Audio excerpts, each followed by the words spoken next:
¿Cómo están amigos del YouTube? Nosotros somos estudiantes de la Universidad Técnica de Oruro, de la carrera de Medicina, y estamos aquí queriendo agradecer al doctor Franz Maldonado de la Cátedra de Otorrinolaringología, que nos está permitiendo hacer este video tutorial. Bueno, en ese sentido vamos a empezar a hablarles de lo que son las heridas y traumatismos del pabellón del conducto auditivo externo. Contusiones. Las contusiones del pabellón auricular nos producen lo que son los otohematomas. ¿Qué son los otohematomas? No es más que la acumulación de sangre entre la piel y el cartílago elástico.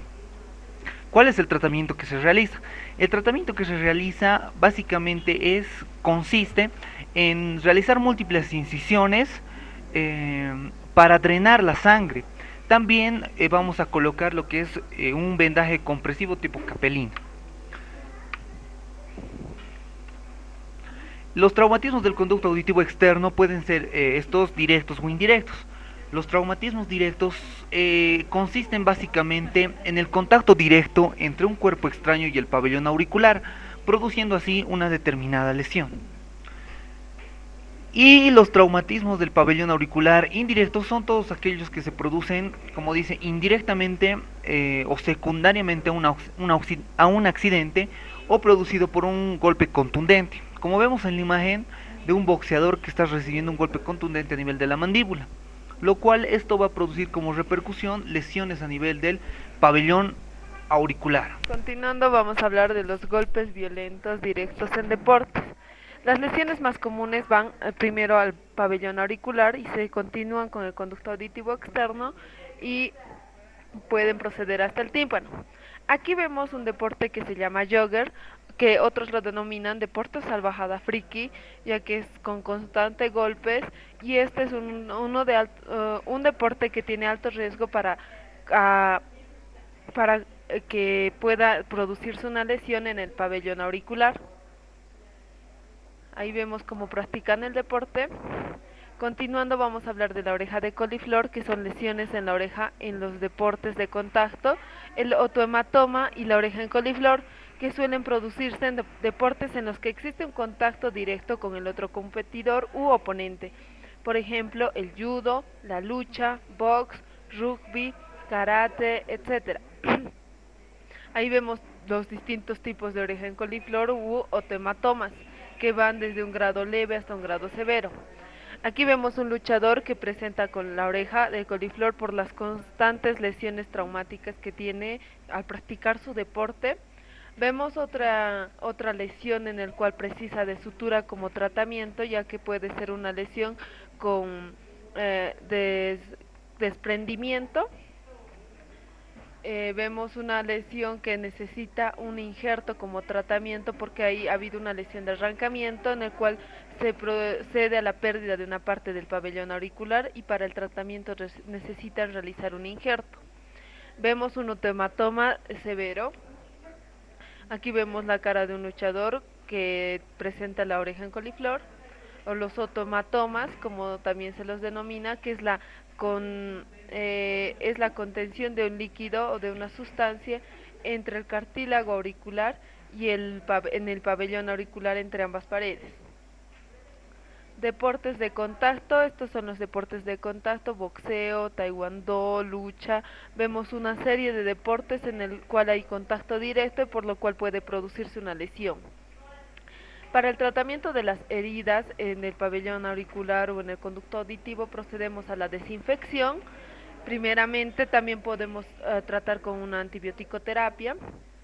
Entre otras lesiones vemos la perforación del tímpano, que puede ser por un golpe brusco, el cual nos va a presentar síntomas de dolor de oído, nos va a presentar sordera, nos puede presentar hemorragias del conducto auditivo del tímpano debido a su ruptura u otorragias.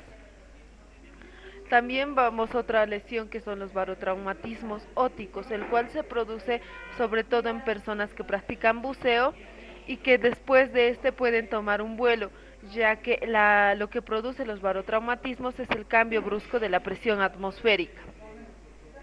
La otitis externa se presenta más que todo en personas que practican deportes acuáticos o como la natación.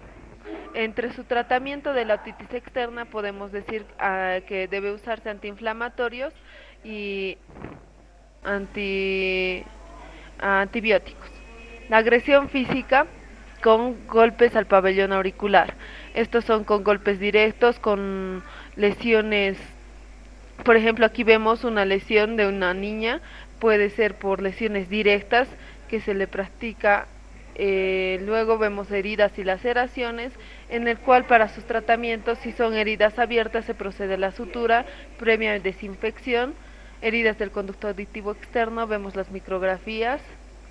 Esta es una estatua como un anexo que vemos de un luchador famoso, en el cual en la estatua que tiene también lo hicieron con su oreja en forma de coliflor.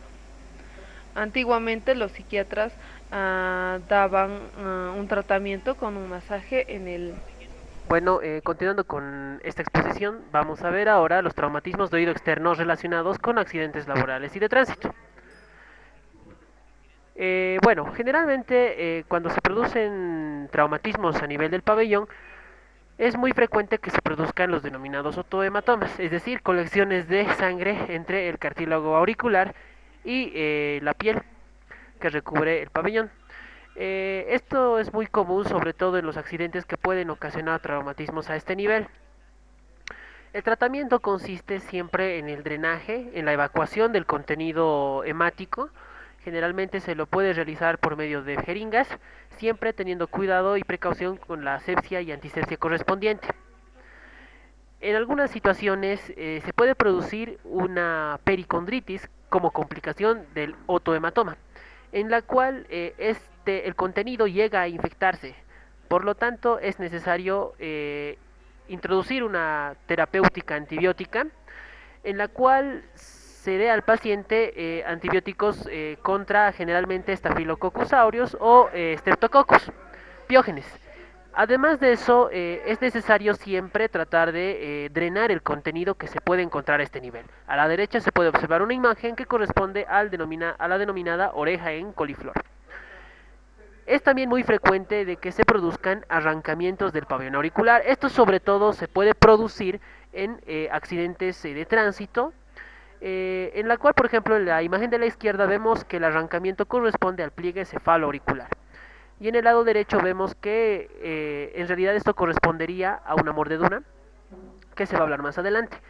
El tratamiento corresponde en ambos casos en la reconstrucción quirúrgica del mismo para poder consolidar nuevamente el cartílago del pabellón, es decir, la estructura en sí, sobre todo con suturas y con algunos injertos de piel.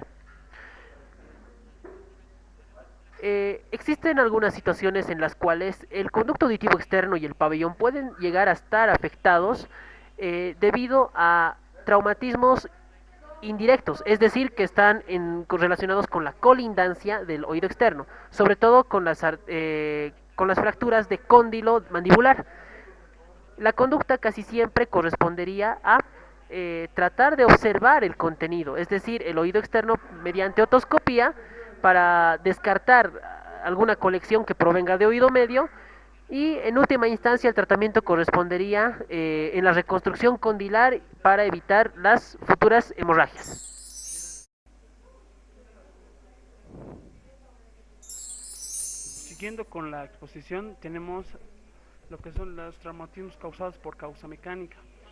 Entre estos traumatismos causados por causa mecánica tenemos a las mordeduras por seres humanos y las mordeduras por animales, y esas mordeduras alrededor de lo que es el pabellón auricular, ¿sí? Primeramente tenemos que decir que la consulta al servicio de emergencias llega a ser el 1% por causa de traumatismos de pabellón auricular. Eso debido a que son mordeduras causadas por seres humanos, pacientes en mal estado psíquico o pacientes psicóticos como esquizofrénicos también. También tenemos a las mordeduras que vienen a ser por animales, como por ejemplo los más cercanos, los domésticos que están en el hogar, como podemos mencionar a los perros, en el peor de los casos a los gatos.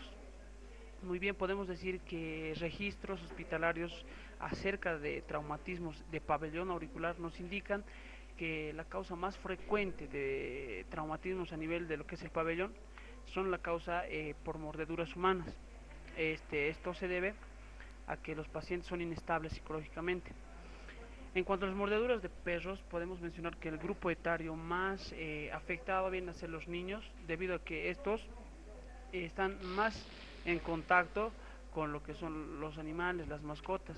Es por eso que algunos animales llegan a tener un trastorno tan cariñoso y afectivo que a veces llegan a lastimar a lo que es el pabellón auricular del niño. Es por eso que es recomendable que no haya mucho contacto con lo que es el animal. En cuanto al tratamiento, lo más importante es recalcar es que debido a todas las mordeduras de animales y seres humanos, sabemos que en la boca tenemos muchos microorganismos que son potencialmente virulentos. Entonces, para el tratamiento debemos escoger a lo que es antibióticos de amplio espectro para poder cubrir lo que son los microorganismos tanto gram positivos como gram negativos. Ahora vamos a hablar de las quemaduras de sol. Cuando existe picazón en las orejas se trata de una quemadura de sol. Identificación. Las quemaduras de sol se extienden desde una decoloración de color rosa a un color rojo brillante. La piel aparece seca y tiene aspecto escamoso. También pueden presentarse ampollas. A medida que se sanan los oídos, la piel tiende a desprenderse o pelarse. En cuanto a las quemaduras profundas del oído externo, predisponen al cartílago auricular a una condritis y a una necrosis. La condritis se presenta a partir del tejido quemado contaminado. Estos pueden tratarse con antibióticos tópicos. En cuanto al tratamiento, una quemadura de sol por lo general desaparece por sí sola, pero lavarse las orejas diariamente puede ayudar con la eliminación de las escamas. La prevención. Evita llevar el cabello en una cola de caballo, afeitarte la cabeza, utilizar sombreros bajos, ya que todo eso expone las orejas a los rayos ultravioletas. Evita rascarte la picazón en el oído, ya que esto puede empeorarla. Ahora vamos a hablar de las quemaduras del conducto auditivo externo por corriente eléctrica. Una lesión de descarga eléctrica se produce cuando un individuo entra en contacto con cualquier tipo de fuente de energía eléctrica. Se puede dar en dos casos, leves o graves. En los casos leves es en uno de los puntos más comunes de contacto para descargas eléctricas es la cabeza, en donde encontramos los oídos.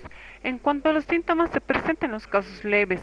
Existe un zumbido en ambos y posteriormente un charquear de un ruido algo metálico grave no agudo que se da en el oído derecho. Es esporádico y además ocasiona posteriormente un dolor en la parte derecha de la cabeza. Ahora vamos a hablar de las quemaduras por fuego. Las que se pueden producir por fuego se clasifican en 3 grados. En el primer grado existe un eritema y el paciente tiene un enrojecimiento con calor y prurito. Este se trata con cremas grasas. En el segundo grado hay vesículas con contenido líquido. En este grado se evacúa el líquido y además es aconsejable la utilización de antibióticos para evitar la sobreinfección. Y en el tercer grado aparece una necrosis tisular. Esta se debe extirpar el tejido necrótico y realizar una reconstrucción de la zona extirpada. Posteriormente hablaremos de las quemaduras de líquidos calientes y frío intenso. Las quemaduras por líquidos calientes se pueden producir por líquidos en ebullición y gases a gran temperatura. Las orejas están más expuestas a congelaciones, en la que se puede considerar 3 grados. El primer grado es de palidez e insensibilidad. El segundo grado se forma un edema y vesículas con un líquido claro o lechoso. Y en el tercer grado existe una necrosis tisular por la hipoxia mantenida. El tratamiento se debe realizar con un calentamiento progresivo hasta que aparezca un enrojecimiento y una cura local con antibióticos. Bueno, continuando, vamos a hablar sobre la introducción de objetos para la limpieza. Con la limpieza se desprende la suciedad de los materiales, como ser la sangre, aceites, grasas, tejidos, y se eliminan con el enjuague. Para conseguir que el agua contacte con la superficie a limpiar se añaden agentes surfactantes que disminuyen la tensión superficial. Vamos a empezar hablando que existe con la limpieza manual y que se realiza con líquidos surfactantes como ser que las sustancias alcalinas, amoníaco y sosa, sustancias básicas de fosfatos y xenoltos, hacen más blandas que el agua, las aguas duras, Inhibidores de corrosión, silicatos de aluminio, consiguen formar una capa protectora frente al óxido. Biocidas, como ser la legia y agua oxigenada, matan microorganismos como bacterias y hongos. Y las enzimas lipasas y proteasas descomponen grasas y proteínas para que se disuelvan en el agua. Neutralizantes, como ser el ácido cítrico y el fosfórico, se usan con productos de limpieza alcalinos y para evitar residuos que puedan dejar los productos alcalinos sobre el material a limpiar. Lubricantes que están los aceites de parafina se añaden en la fase de aclarado para formar una capa protectora sobre el acero y prevenir la corrosión. Sobre esto tenemos equipos como ser lavadoras y desinfectadoras automáticas.